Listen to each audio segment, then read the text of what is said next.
Hello, everyone, and welcome to the inaugural episode of the Odds and End podcast, where we look at important events and how likely they are.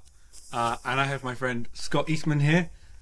Scott is a forecaster for the Swift Centre and also a super forecaster. And generally that means that when he disagrees with me, I change my mind to his opinion. And Scott has many areas of expertise, but he's very good on Ukraine. So I felt like it would be good to talk and ask him some questions. So how are you doing this morning, Scott? Doing well.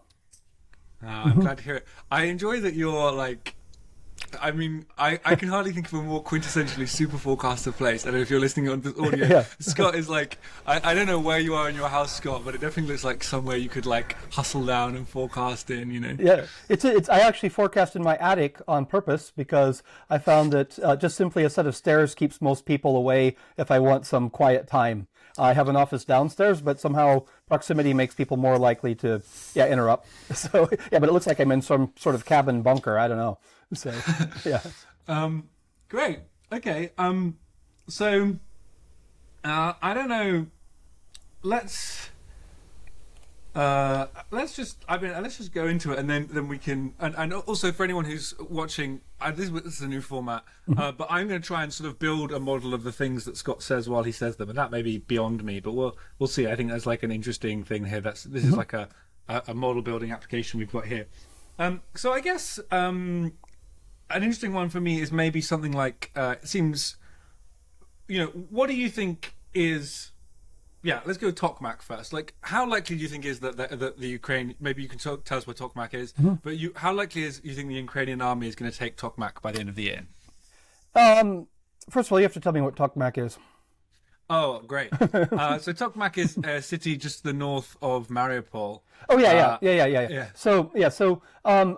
So here's one of the questions that we have is there's more than one route that Ukraine can take to get down to Crimea, and what we basically think is really important is not necessarily the specific city, but Tokmak definitely is important, and it would be a natural route. But they can cut the land bridge from Russia to Crimea, either by going down to Melitopol and on down, going more Mariupol, or anywhere in between. It's like basically anywhere along the route they can try to draw a line. Now, there's obviously natural lines because you can say wherever there's major highways, roads, which Tokmak can work. The most direct route is actually would be to go just straight down from Zaporizhia through Melitopol, and that's sort of the shortest possible route to cut off Crimea. But it doesn't mean it's the route they're going to take because they need to look at defenses. They also need to have element of surprise, and so it's not always the shortest point or the most obvious point that will end up becoming the answer. So if I look at something like taking Tokmak, I have to think of a few things. One would be is it an objective to get that far down? And I would say absolutely yes. It's really essential. Will they go? Is it like a guarantee that they would have to go through that city? And I don't think the answer is yes on that. Okay, so let's try and to drill down on a couple of those things. So, which options do you think they have for for directions that they might go this year, and how likely do you think those different options are? Right. So the main thing is actually to. I think that the main goal this year is to completely cut off Crimea from a land bridge, from Russia. And that serves two purposes. It serves the purpose of not being able to, actually three, not being able to resupply Crimea from Russia, not being able to resupply the rest of Ukraine, their forces in Ukraine through Crimea, because it can obviously send things currently through the Kerch Strait bridge, potentially through the Black Sea, but that's not very effective, to Crimea and on up. And so blocking that is important, but there's another hugely important part, which is just psychological. It's about momentum. That if particularly both Ukrainian forces, but also the Western coalition that is supporting Ukraine, if they see major advances and feel like this is, basically people want to back a winner. And so particularly in the U.S., right now most Republicans do support funding the war, but not all do. And we're going to be entering a political season for the 2024 campaigns that will be coming pretty soon. And so I think Ukraine realizes they need to make an obvious major victory. Okay, so how likely do you think they are to try and cut off Crimea? If you had to give a rough probability. So I'm actually probably higher. Year. Yeah, so I'm higher than most people, and I was saying somewhere around 75%. Okay. That they cut off Crimea. That they managed to. Yeah, they managed to. Oh, gee whiz! This is okay. This is. And that doesn't mean taking Crimea, but simply that they can have a straight line. That somewhere they'll have a continuous line from their territory, down to somewhere that just makes it cut off. Yeah. So just for any again, I don't know how you're going to manage listeners versus viewers, but for any viewers, you can just sort of see this map. You've got the Dnieper River, and then Ukraine holds everything to the west of that, and they hold some stuff to the north of that. And the question is, they can sort of cut many lines, and I think what Scott's saying is that they're going to cut somewhere between the territory they currently hold and the coast to the east of the areas that connect Crimea and Ukraine. And if they can do any of that, then Crimea is only attached to Russia via the Kerch Bridge. Okay. This is already spicy. I'm enjoying. Okay. Yeah. So. And this is interesting because you started the show with the introduction saying that if I say something, basically you're likely to change to it, or like I feel with you and some other people I forecast with. If I hear their numbers, I need to have a very, very strong reason to go against them because I'm fortunate enough to work with some very wise, good forecasters. But I've had also the experience of working with some people who are not necessarily professional forecasters, but who are experts in their specific fields and particularly related to Ukraine. And what sometimes comes up is one person will say, oh, this is extraordinarily hard. There are some realities to this in fighting, that it's much, much, much easier to defend an area than it is to take land. And so also Russia has had a very, very long time to build up defenses, to build up trenches and landmines and everything possible. They still have some air superiority in the areas that they're protecting, and so it's a pretty formidable goal. And then I think there's also a time frame that, even though this question says until the end of the year, I think most people would say probably it would need to be accomplished by let's say late October at the latest, because you get into a point where the weather is going to make it not impossible, but extremely, extremely difficult.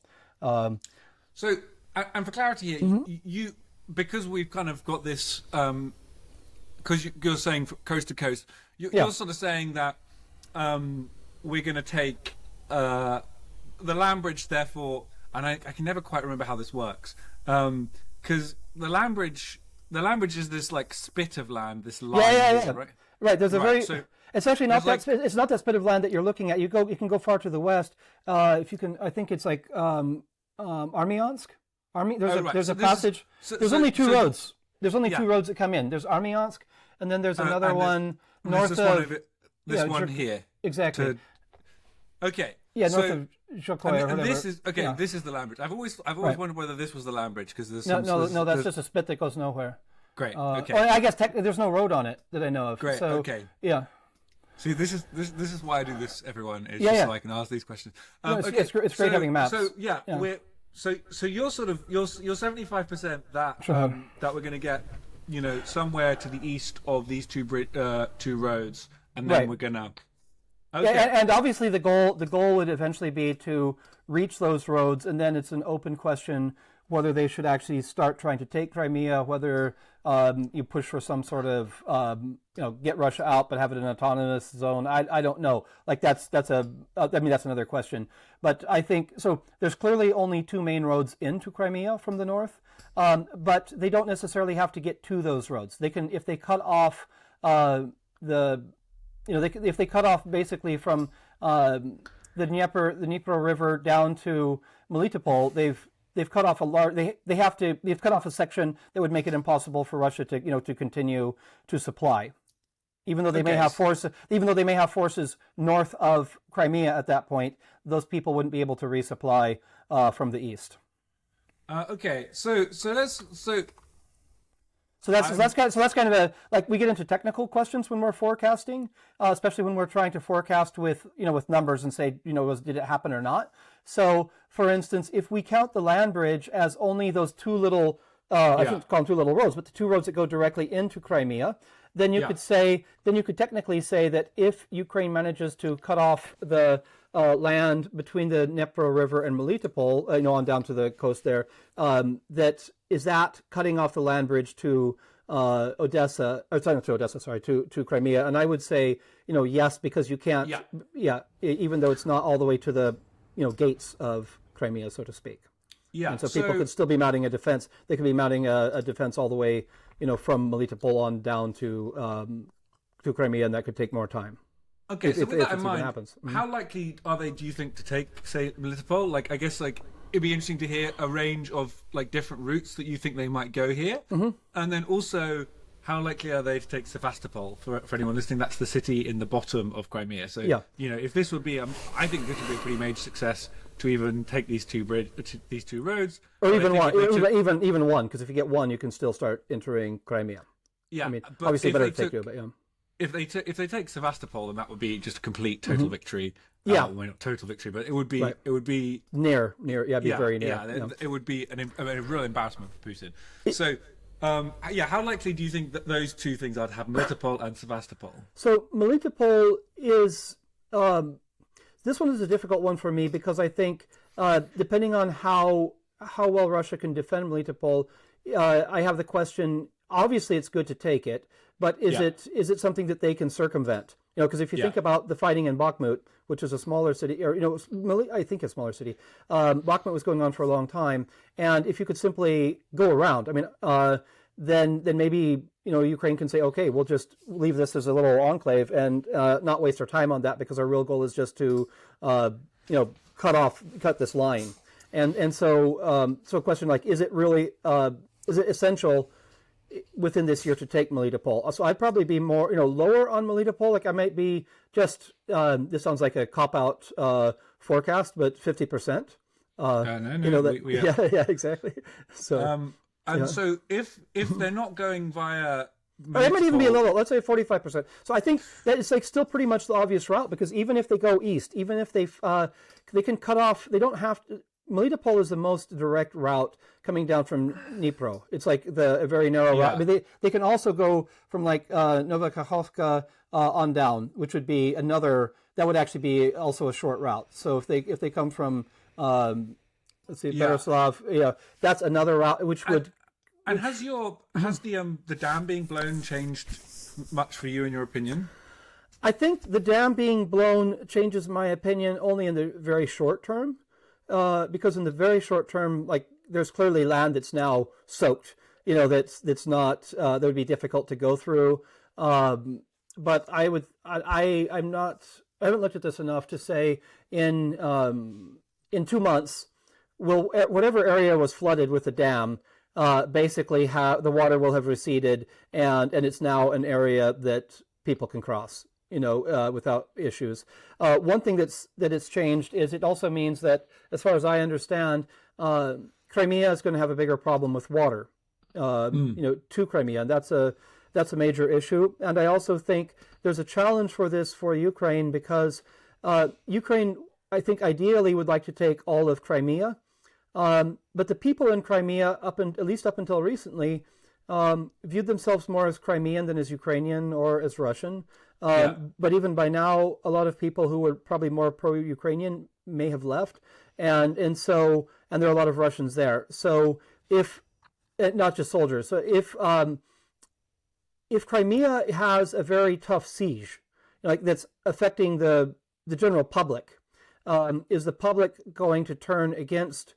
Will it make the public more turn against Ukraine and see them as the oppressor?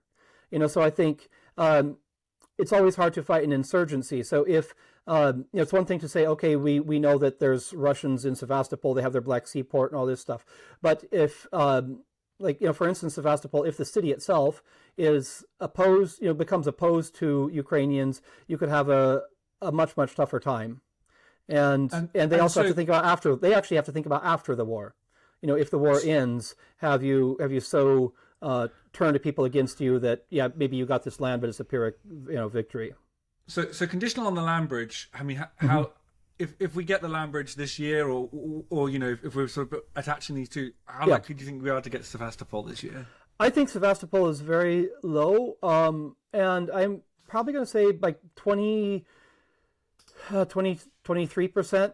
or 20, let's say 20%. And the reason for this, I think a lot of military people would say there's no chance. I should say almost no chance, because Crimea is very heavily defended.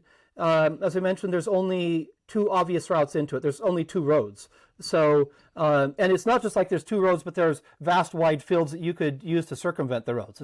It's really two very skinny areas to go through, which is ideal for a defender. It's also, Russia will consider it extremely, extremely critical to their success, but not just their success in terms of the war, but I think they're beyond Ukraine, because for them, Crimea has a sub base which is not so easy to replace. It's one of two ports in the Black Sea for their navy. There is another port, but it's their major one. And so for them, this is it's not really an existential threat, because obviously if Crimea is taken, Russia still exists as a country. But it's potentially existential for Putin and his government. It's hard to say, but that would be an utter failure. Putin has staked a lot of his credibility on Crimea. Building the bridge was a major success, or something that he took a lot of pride in. He's personally been there. He's personally been there during the war. So those are things that make it difficult, besides just the straight military portion of it. So military people said this would be really hard. Ukraine doesn't have really a navy. They don't have a navy. And so if you could use a navy, then there are all sorts of ways to attack Crimea, but they don't have that. Russia's navy has been pretty well kept in port, because when they've had too many, they've had ships sunk, and they'll probably continue to have ships sunk. So, but why do I say 20%? Not 21%, not not like near zero or 50. Sometimes when an army starts to lose, they get routed, and morale goes so low that people essentially, there's a chance that they fully give up, or that there's always a chance that domestic politics in Russia will topple Putin, and somebody else takes over, and they may be more hardline. They may push the war even further. They may go for a full, call it a full war. But there's another chance that they'll just say, this was a mistake, and let's try to cut our losses and save some of our forces for, later, as opposed to, lose all of our military, not all, but most of their military in Ukraine. And that's why it's hard for me to say that it's zero in Sevastopol. Okay. So I guess, let's just pause. So one thing that I've really been struggling to understand, and I have not heard good answers for, is a kind of twofold thing, is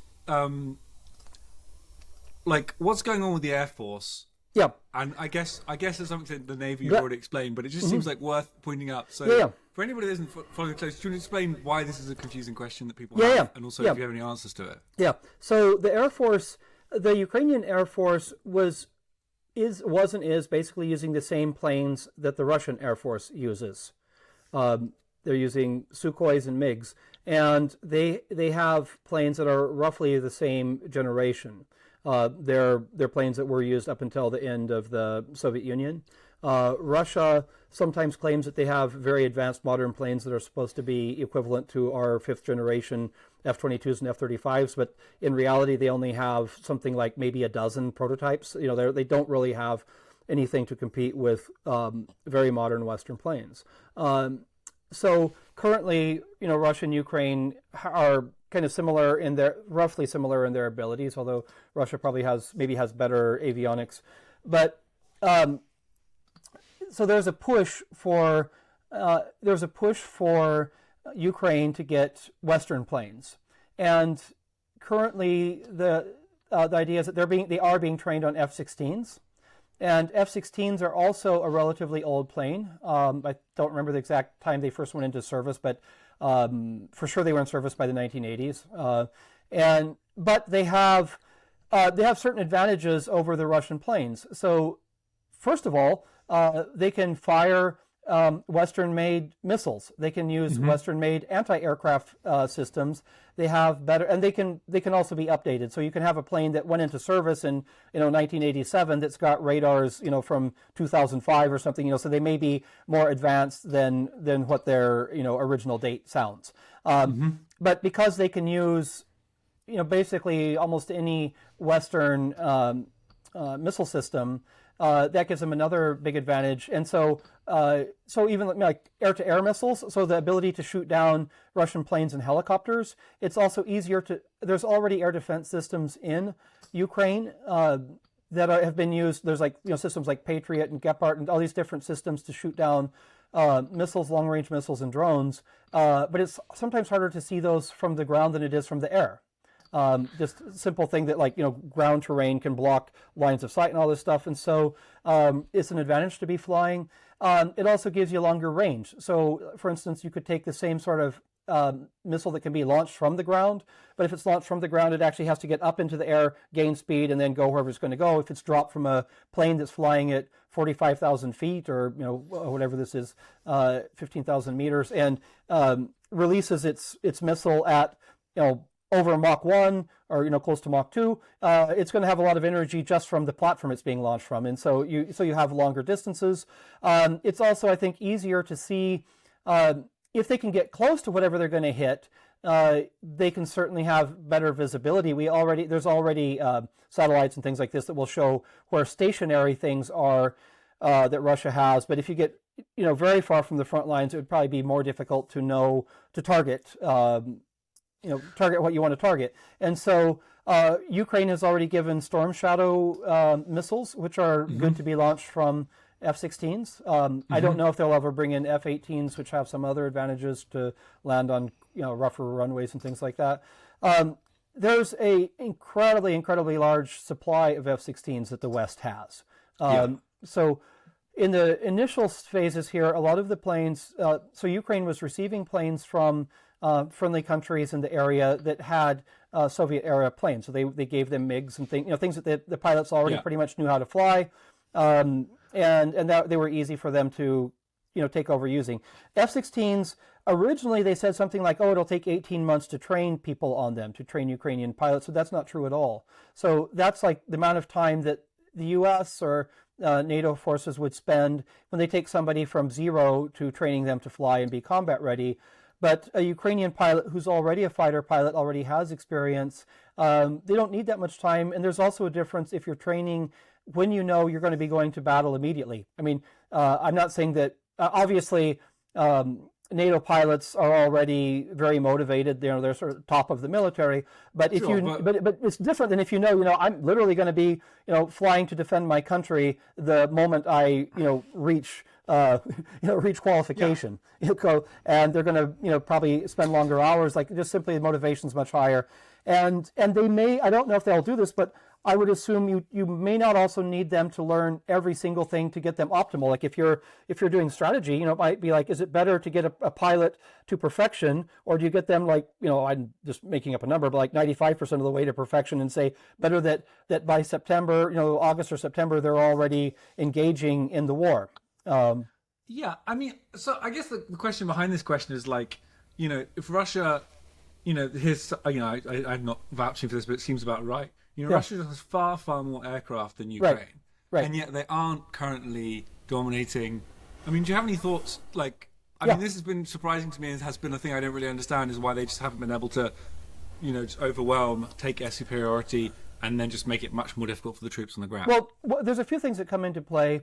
One of them is they may not want to lose a lot of airplanes, because airplanes, if they get very far into Ukraine actually has pretty good air defenses against airplanes. And one of the things that was interesting in this is the Soviet Union, or which is now Russia, but the Soviet Union invested very heavily into ground-based air defenses because they figured that the West was going to, potentially, strike them.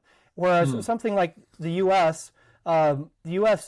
didn't really need to worry too much about the homeland being attacked by planes. I mean, that's just straight out ridiculous. I shouldn't say that after 9/11, but let's say with fighter jets, pretty straight out ridiculous.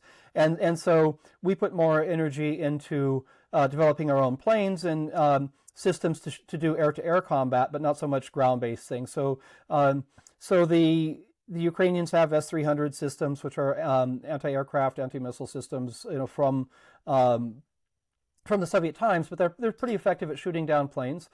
They've been given more systems from the West. But also, when you see a number, sometimes these numbers are very misleading because you have the question like, how many of these planes are actually flight ready, combat ready?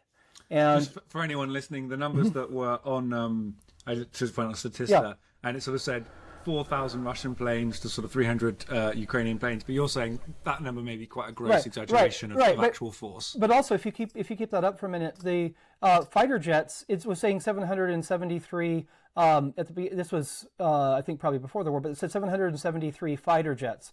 So when you say 4,100 planes, that's only still a lot, but 773 fighter jets.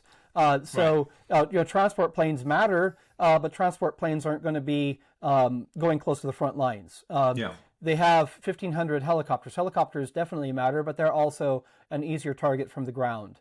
So you're saying it's just easier to defend than attack, really. Do you think that flips around then? That if Ukraine develops a lot more planes, it's not going to be as beneficial to them as one might imagine because they will still. So one of the things that depends on this is basically heat. There's missiles designed to take out radar installations, and so normally, if the U.S. is fighting in the first day or two of any war that the U.S. is involved in, they send in our most advanced planes and that do ground strikes to take out any sort of radar installation. And what happens is, even if you have like an anti-missile system, they can't work without turning on radar. And so the moment they turn on radar, it's easy to identify where they are and then hit them. So there are missiles designed to hone in on radar and take them out. And we did this in Iraq, between the two Iraq wars. We had a northern and southern no-fly zone, and anytime Iraq would decide to turn on a radar, that would get destroyed. So it's if Ukraine has enough planes and enough trained pilots and enough missiles to basically be able to take out any anti-aircraft system, radar-based anti-aircraft system that Russia has within the theater of war, then Russia really has to think, do we want to turn these things on? Because if they're getting destroyed regularly, like, is it worth it? And so your contention is that Russia lacks these kinds of missiles, which is why they haven't been able to do that to Ukraine. They have some of the missiles, but the problem is that both countries have decent anti-missile systems. Ukraine does have. Their air force is very small compared to Russia's, but they do have an air force, and their air force is quite likely being given a lot of help by the West. In terms of AWACS. AWACS is a early warning. I don't even have, this is not on any hard evidence, but the U.S. has flown. The U.S. or NATO has flown reconnaissance planes in the area, not over Ukraine as far as I know, not officially, and maybe not at all, but they've certainly flown near the borders of Ukraine with is it MQ-9 or RQ-9? They Reapers, so they send like actually large drones, but even like AWACS planes that can be anywhere near can track a lot of stuff going on in the sky, and that information could be fed to Ukraine. So it's pretty hard for Russia to go in unnoticed. And so they had a lot of planes shot down early in the war. So they never managed to get air superiority really beyond the front lines. Okay. Right. I think it might be good to sort of do a bit of a lightning round on some of these other questions. Sure. Then.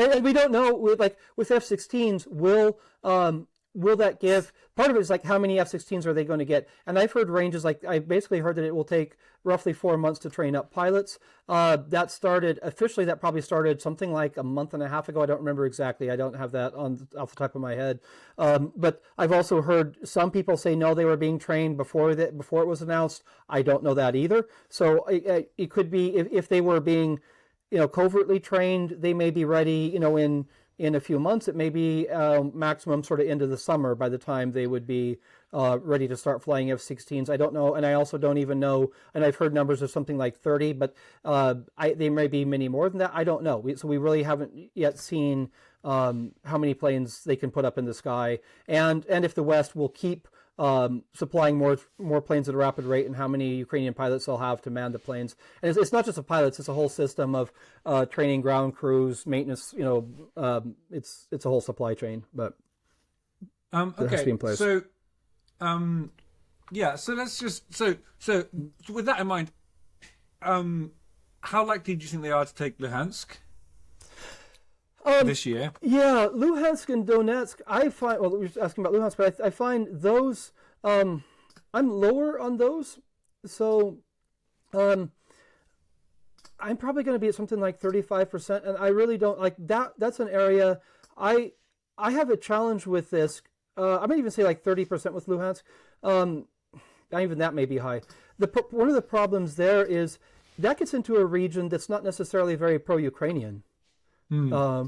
And so I know that Ukraine, of course, wants to push Russia back to the original Ukrainian boundaries that recognized by the United Nations, that Russia recognized when Ukraine gave up their nuclear weapons.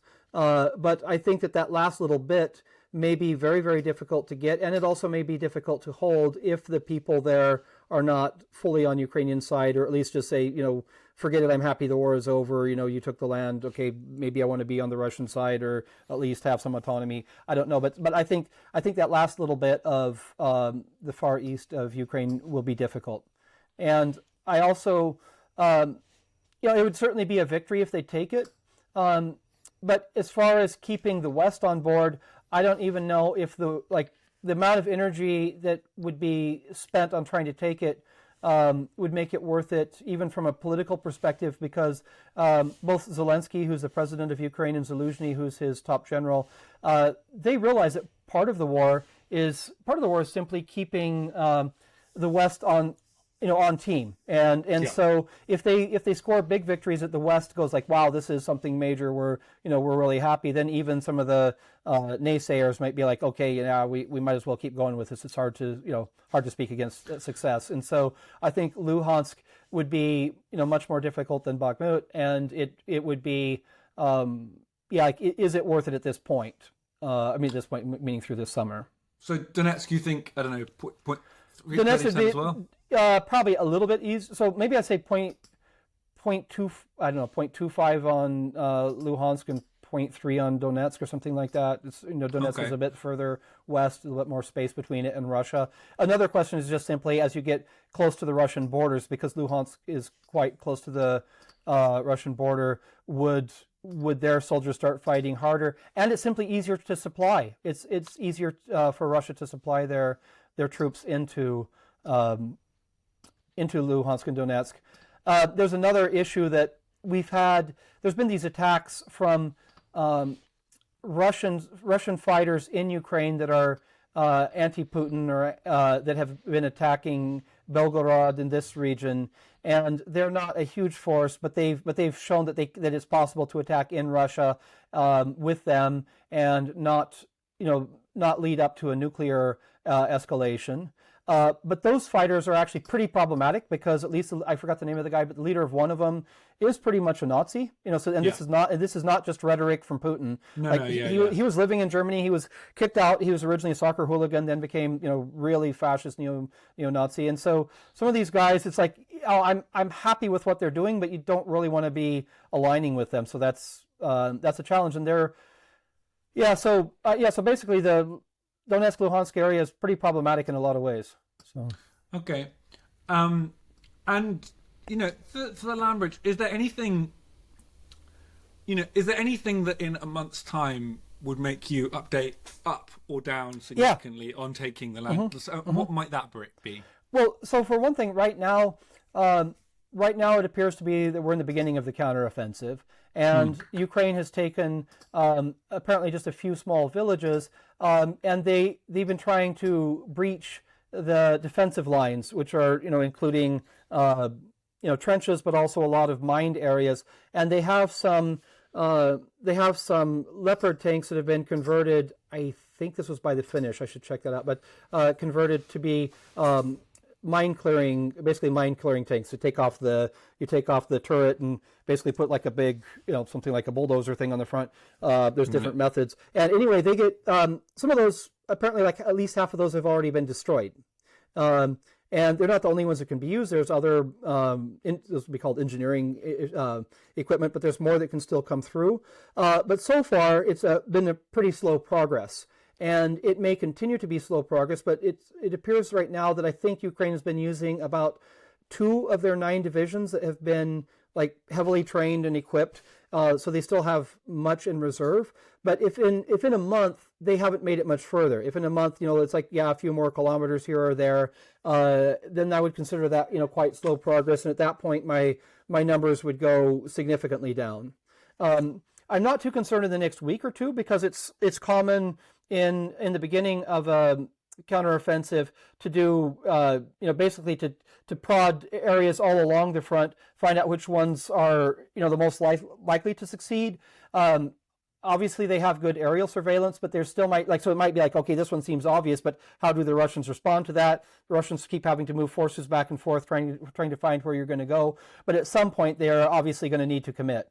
And so this is just a rough guess, but if you're saying a month out from now, I would think by a month out, they should already have more or less solidified on where they're going to make their major front attacks, and at that point we should know if they're having success. With the only caveat being if they're really waiting for air superiority or something like this, and I don't think that's the case, but we really don't know when air power is going to come in, if at all, into this summer. And so if Zelensky's sitting there knowing, okay, I'm making some prodding moves, but by let's say late July, early August, I'm going to have a bunch of planes that are going to change the dynamics. Maybe a month isn't that relevant, but I would think a month is relevant. So does this seem about right to you? Sort of saying you're maybe 85% there'll be significant gains by July, and then off that, then they're going to take. By the end of July, let's say by end of July. Yeah. Okay. Okay. And if they're not, and hard to define what significant is. I always like the thing when we say, as a panel of Swift forecasters deem. Yeah. That's a great cop out. No, but seriously, it's like if you see that it may be that they've made a massive amount of distance or taken major objectives. So you could say, okay, they went 75 kilometers, or if they managed to take a major city or some major obstacle along the route where, and you see that the Russians are really retreating, that would be a change. Right now, Russia still has air power. They still have helicopters and things attacking along the fronts, and so if they're driven back, there's a lot that goes into it. But yeah, I would say that end of July, I hope to have a much clearer picture. Okay, so let's just try and. So, what do you think they're just going to blow up the Kerch Bridge for the hell of it? Like, imagine that they're not taking much ground. Do you think they're going to just storm shadow the Kerch Bridge, or do you think they only try and get it in tandem with? So I don't think it makes sense to completely take down the Kerch Bridge. I can see dropping one section, like dropping, like it has both train and it's got both like a train route and a vehicle route. I could see, in one way, it makes sense to leave part of the bridge as an escape route, because if you have the Russian soldiers in, basically stuck in Crimea with no escape route other than by boat, which would probably be hit pretty easy, and obviously the bridge can be hit easy too. But essentially, like if they're more or less getting routed and say, okay, we'll allow you an escape route as part of a pause. that may be better than losing another 30,000 people in or more in a battle because they're cornered. That would be a reason for not destroying the Kerch Bridge. This is sort of oddball thinking, but I could see the Kerch Bridge being blown if the Ukrainians aren't having much success. So it's like if they don't have much success and it's nearing the end of summer and things are really bogged down, and just go ahead and drop it, and then that's like a big symbolic victory, and it would make it hard for Russia to to supply Crimea, but it would also be a big black eye for for Putin. And so so I actually see it more likely in that scenario. Okay, interesting. So let's try and or if Crimea is like Crimea is seriously being defeated and they feel like it's it's worth doing. So if let's just try and take those. So if they're not making much ground, so in the sort of the 1- case here, they haven't. What do you think the chance of getting the Kerch Bridge is that? By what time? By the end of the year. Okay. Let's see. If they're not making much progress, maybe 35%. Okay. Yeah. Because I think even if they're not making much progress, it would certainly be a big symbolic victory, but it would still create the problem of making the people in Crimea really hunker down and know it's desperate. The other thing is it would also, if you completely drop the Kerch Bridge, it may make it very hard, especially if they've got a land bridge more or less blocked to Crimea. If the people in Crimea end up in a siege situation like the siege of Stalingrad, you're not really going to win a lot of hearts and minds among the Crimean population for after the war. And I don't know how much that's going into the calculations of the Ukrainians, but I think it should be. And if they take the land bridge, what chance do you think of taking the Kerch Bridge? So if they've already got the land bridge, I think if they've got the land bridge but haven't made it very far into Crimea, I think it's pretty low that they would completely drop the Kerch Bridge. Both the train and so I'd say something, maybe 25%, just rough, wide bars, but 25%. Great. Okay. Interesting. So you're sort of saying entirely. But if they take the land bridge to Crimea and have big success, so if they're like really routing the Russians in Crimea, then if they take Sevastopol, right? Yeah, if they take Sevastopol, then I would be much higher on blowing the land bridge, because I don't think that Ukraine, if Ukraine manages to to liberate or recapture, whatever you want to call it, Crimea completely, I don't think they want a land bridge to Russia anytime soon. I mean, there may be some point 20 or 30 years from now, and everything's in peace and different governments. But in the short term, I don't think they want an easy route for Russia to come back. So I would think they'd be likely to drop it if they probably if they took Sevastopol. If they take Sevastopol, how likely are they to take the Kerch? Like 65%, something like that. Okay, right. Yes. So okay. And these are just mad guesses, but yeah. We have no base rate. So I should say I think what Scott's doing here, I think these should be taken sort of seriously, but not. I mean, maybe, but let's not take them in that. I think over the course of this podcast, we're going to have a lot of people saying a lot of things, and I think and I fully accept people saying, that's crazy, there's no way, or he should be higher. And even like right now, David Petraeus, who I would have a lot of respect for as a military general, said, he's very, very confident that Ukraine will secure a land bridge, I think even by the end of this summer. But there's plenty of other, very bright people who are like, this is going to be a hard slog, and they're a whole lot lower. And I don't think we can, I think General Hodges also thinks it's quite likely that that Ukraine will take it. But it's also hard to say how much when people are speaking, when those people are speaking, and I'm not. Are they also doing some sort of psychological warfare? Are they literally trying to push a narrative? Because if I know both Ben Hodges and General Hodges and General Petraeus, they both clearly want Ukraine to win, And so they know if they're saying, oh, it's going to be pretty gloomy summer, things are going to be bad, that's not going to help encourage the West to to supply and get behind them. So it's sometimes hard, even if it's just happening subconsciously, with people, how they forecast. Absolutely. And as professional forecasters, we're obviously scored on our forecasts, and we're not pundits. So like if I say something and I turn out to be pretty off, it affects my score, my reputation. But I even know for myself in this particular war, I have to fight my own biases because I think we didn't mention this, but I live in Romania. I live not that far. When I say not that far, I'm probably like a 6-hour drive from Ukraine. I was just in Moldova last week, Republic of Moldova and Chisinau. So like this is close for me. I see the refugees. I've briefly been into Ukraine since the war started, but in Lviv, which is on the far west. And so I clearly have, personally taken a side. And normally, as a forecaster, it's better if you can just be, completely neutral.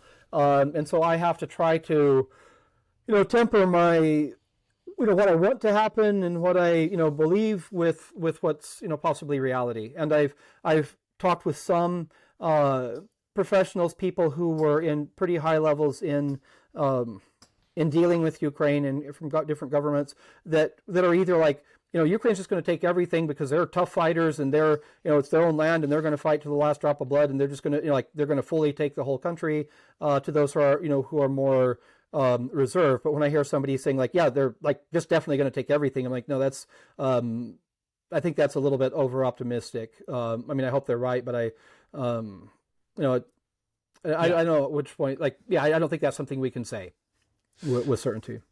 So then just sort of two final questions. How likely are you to think that Putin will still be in power by the end of the year? And how likely that we're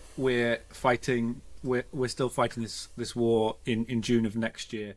And if you want the Putin one, you can have an option for if they don't take Sevastopol, and if they do, if you think that sure. So if I just say without thinking of anything, if I just say, without giving any conditional, if I just say how likely is Putin to be in power at the end of the year, I would probably give something like 77%. Okay, interesting. Which I actually consider pretty low. Yeah. And maybe I'll say 80. I'll just change that one to 80. But and that is low. And I think one of the reasons I'm that low is usually things like this, we usually won't have much of an indication that he's about to go until he's gone. Sure.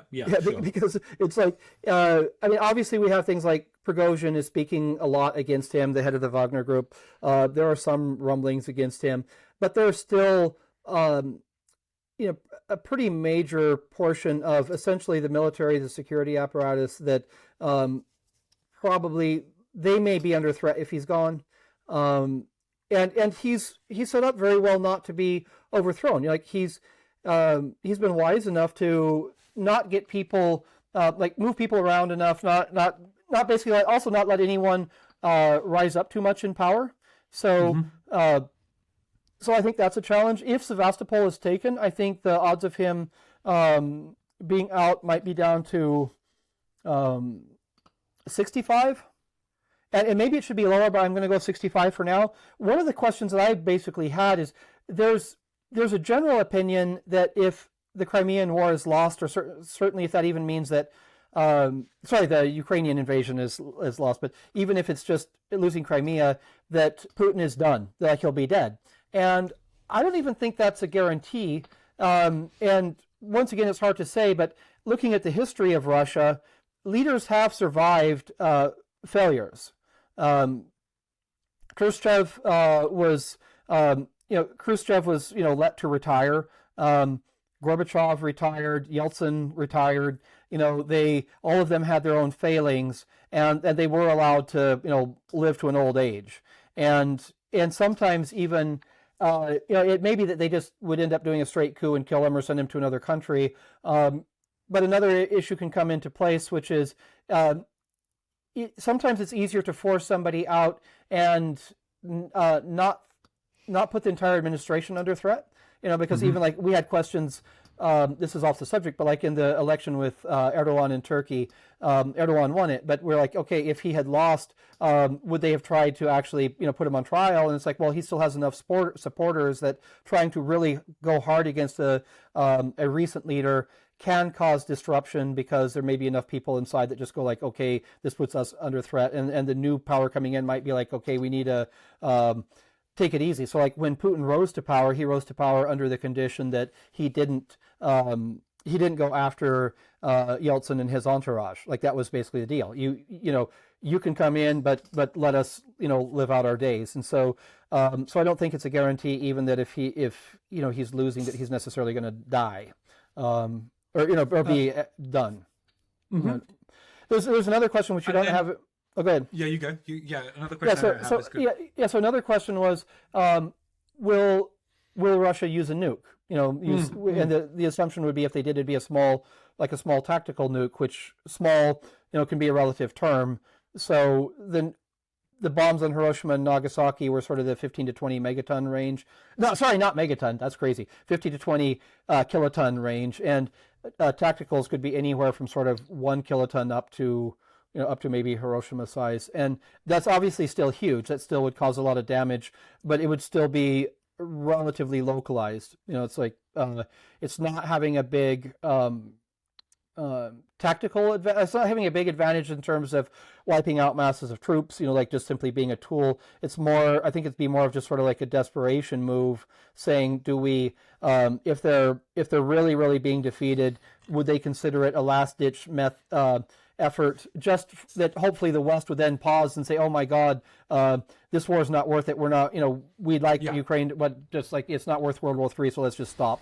But the general consensus is if that happened, then the West, which is, and I don't like to say NATO because I don't think Hungary and Turkey will ever get involved, but that the basically the coalition of the willing, so US, UK, Poland, Baltics, would destroy most of the Black Sea Fleet and most of the major pieces of machinery in Ukraine, and that would kind of be the end of it for Russia in Ukraine, and then. But they would need to leave enough stuff there that Russia would feel like they don't need to do another nuke, because they need to have enough stuff remaining that they say, yeah, we need to stop now and save what we have and retreat and call it a day. But that still risks an escalatory cycle. And I think even if I looked at this question from different perspectives, like, okay, if the war just keeps going on as it is, I think the risk of this is, well less than 1%. Probably like if it's just sort of going a few kilometers around Bakhmut one way or the other, a few kilometers into the lines. Like I don't see why Russia would consider it if things are just sort of more or less status quo, some small losses. But if they were, so I see like a few inflection points. One would be if Ukraine went very rapidly to the gates of Crimea. Which you think they will? Yeah. And if that goes very rapidly, would they consider it then?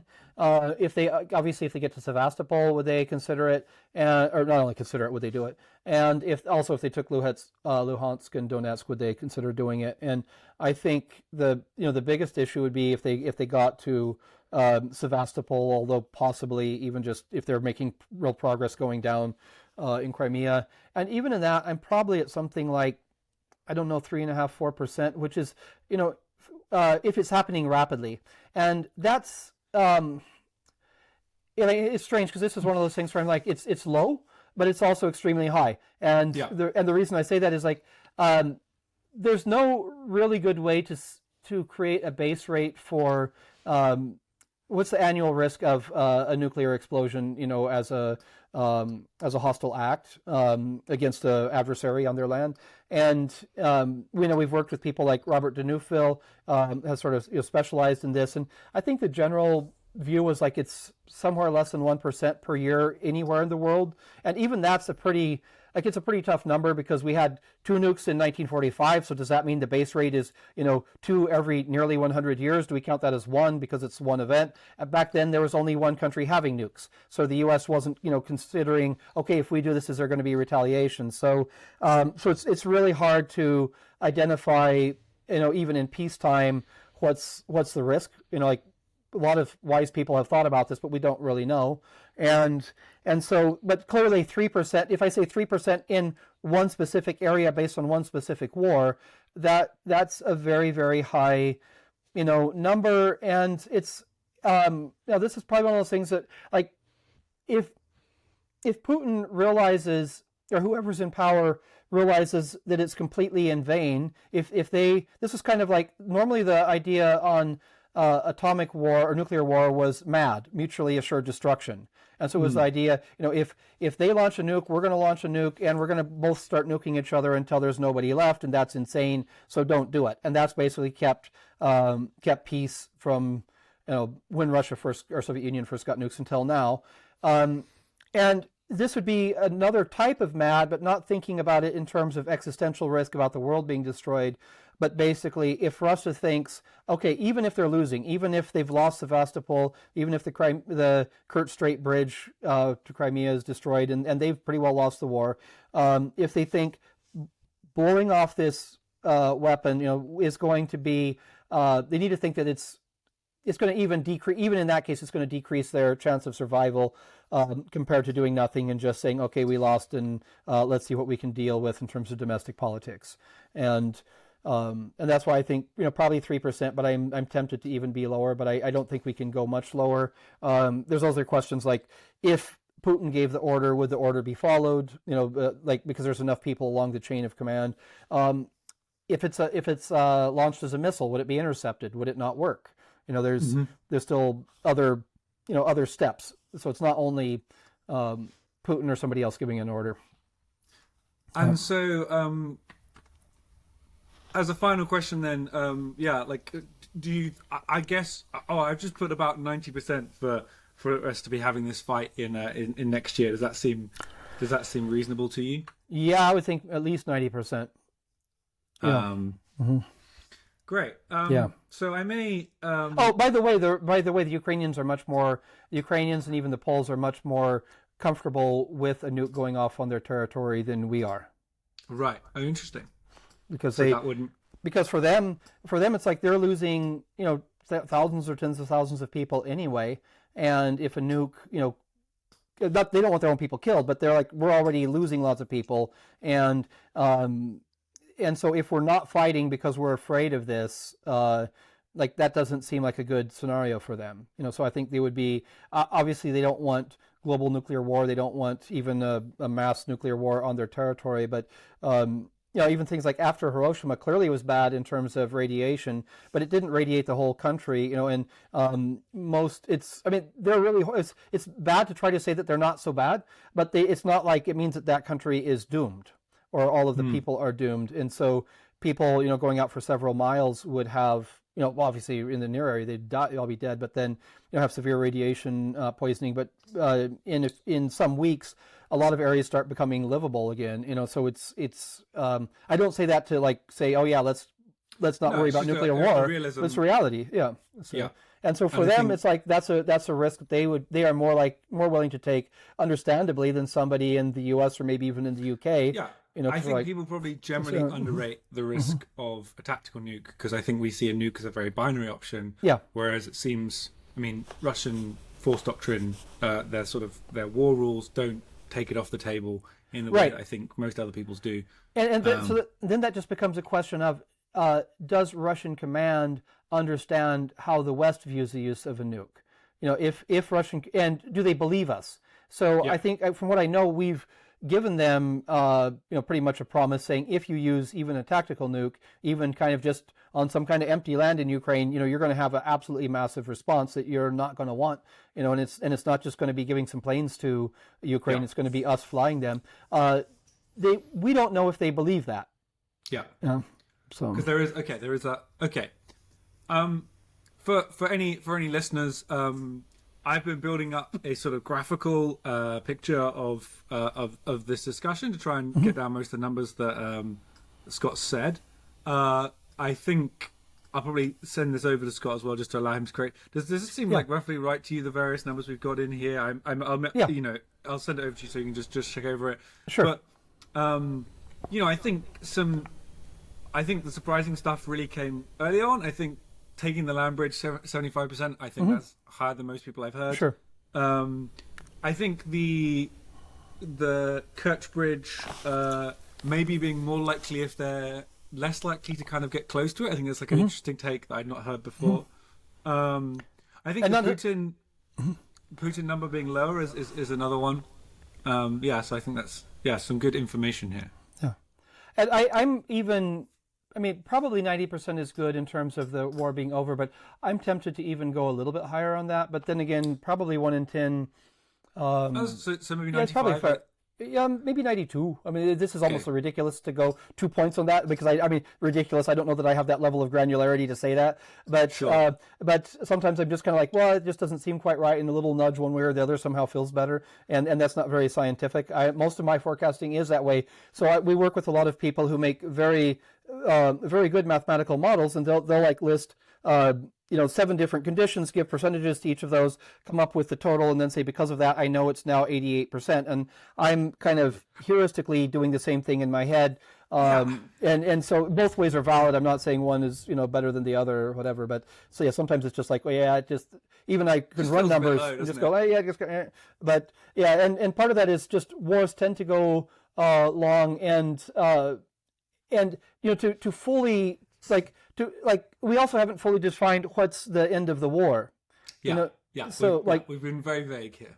Yeah, and in a way I would say if it's something like North and South Korea, I know that the North and South Korean war is not officially over, but I would consider, if there's an if there's a ceasefire or whatever, and there's no more fighting, for the next 50 years other than occasional little incursions, I would pretty well consider that war over, even though I know technically it's not. So I guess there's a tricky thing that the war might still be continuing, but then later on we might decide that it was over. Because they're pretty much the hostilities had more or less ceased, and this is where sometimes we get into trouble, for listeners who don't regularly do forecasting on platforms. Like sometimes we get these technicalities that a question will end one way, and like you'll get scored, yes or no, but it's like, okay, that's really kind of technicality, and that's not what we were going after. So so I'd say 92 that all major hostilities are done. So okay. The only thing And that would be more based on a political defeat in Russia. Like the Russians deciding that they're going to give up, not on Ukrainian soldiers having literally gone kilometer by kilometer, mile by mile, and taken all objectives in battle. That would be more Russia retreating and just deciding it's done. Yeah, because I don't think it's possible to take all land in that period of time. I agree. I would be shocked. So I'll give you a final option. If you want, I'll show you I'll show you my one if you want. Yes, please. This is very interesting to me, seeing as I haven't really shown Scott around my model. Sure. My model is very different. Good. And I think probably Scott knows more about this than I do. Anyway, so let's just pick out some. So again, viewers can look around the model, and I'll put it in the show notes. So that I'll put both sets of models. I think they're pretty easy to navigate, and hopefully you'll find them interesting. I'm looking up for a minute because I'm putting this onto a bigger screen so I can read it easier. And and this is something where, like right now, we were just doing sort of what we might call lightning round, so giving quick numbers. But when we're doing this professionally, what we often do is we will continue on a subject like this for days, weeks, months, depending on the project. And like I've already had discussions on this with many people. It's an area I'm pretty well versed on. But over time, just discussing within our group and with more people, my numbers will definitely change. And they would be absolutely informed by Nathan's numbers. So, yeah. Yeah. So I mean, so on this, so will they push southeast, or will they push? So I'm about 70%. So I'm already lower that they'll even push in that direction. Then maybe will they take Melitopol? I'm about 42%, which isn't wild compared to what you said. It's about then That's actually pretty close. Yeah. For me, I think the main difference is, so there's like a load of stuff around the bridge here. Will they try and hit the bridge? I think I am just, until this conversation, I was much more bearish that they would get to the top of Crimea.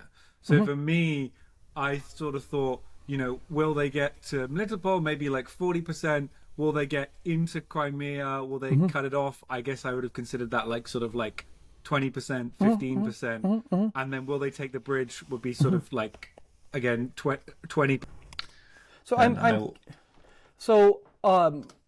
I'm curious about the land bridge, because you had a relatively your percentage on Melitopol. I don't remember what mine was, but your percentage was like, I think, something like 42%. I don't remember what you had there. Yeah. So I think so. So what I have is some sort of notion. I try to think about how much land they were going to take, and I think this is a thing that I particularly do. I think is that sometimes I can get kind of a bit retentive, but equally, like, sometimes I think it makes sense to make a model too complicated and then bring it back down. So I think this is an overly complex model. So I sort of went for like a land distance thing. I tried to think about it, like, I thought, well, maybe they're going to take sort of 20 or 30 kilometers per month, and that also gave me a sort of notion, a bit like Scott had earlier, that he thinks, oh, if they don't take something by July, then he'll know he's wrong. And I think that's a really important thing here, is to like have some early information that you might be wrong. So for me, that gave sort of Melitopol 40%, Mariupol 5%. Then there's some chance they take the bridge as a show of force, or they just get to the bridge. Then there's about 50% they try and blow up the bridge. Then there's whether the missiles hit. Then it's about 35% chance they blow the bridge up. One thing I think I think it's worth doing what you're doing to look at distances and say, how many kilometers a day.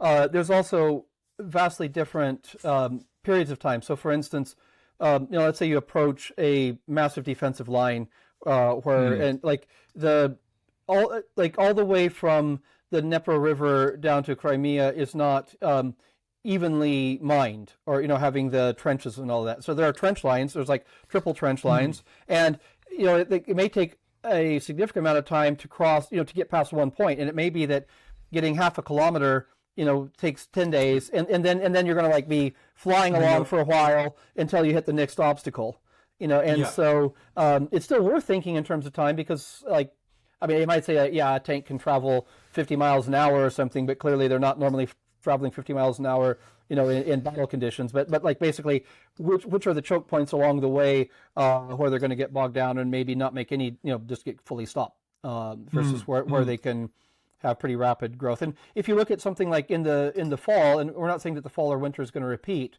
but when they took in the north, when they took Kharkiv, there was a pretty rapid collapse. It was I should look at that, but I haven't looked at the actual number of kilometers that were lost. And there's an assumption that Russia is not likely to have that type of defeat again. They even though we like to joke and criticize Russia for doing a lot of things wrong, like they actually have learned and adapted throughout the war. But they did have pretty much a mass collapse there. And so those are one of the reasons why I think it may be like slow going, and even why I mentioned end of July to see major progress. Like I expect some slow going to get past the first main obstacles, but if they do that, then there should be a pretty major advance forward, with very significant amount of land taken. And I don't think of land even as, it doesn't need to be thousands of square kilometers. It's like it simply needs to cut a line, but that line can't be 1 mile wide with being attacked by Russians on both sides. Like, clearly they need to look at the geography and say, like, if you're going down a road, like how, what are the threats from either side? How wide out do they need to go to secure and hold it? But it's not necessarily like you're needing to take a whole, like, equivalent of a state or something. So, so I guess maybe it's kind of, you can afford to turn it into some more sort of granular outcomes of, maybe will they take this wall? Will they take this wall? Yeah. Maybe if, I think this has given me a much better. One of the things I hope to do is to sort of, if we have your model a bit, then over time I can keep improving my model, and the next person I get on to discuss this, they can build a model, but also they can forecast, and then we can have some and we might, if you want, we might try and get you back on if we have somebody else who really disagrees to try and pull out that disagreement. I also think there's a granularity that would be useful, which is right now we don't really know exactly which route they take.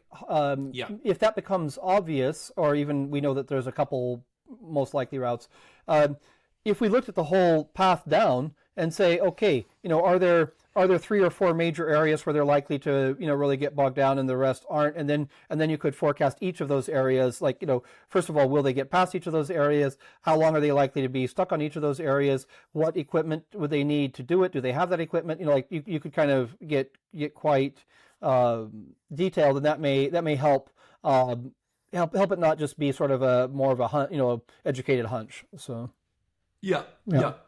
Great. Okay, Scott, is there anything before we wrap up? Is there anything else that you think we've missed here? Anything else we haven't covered?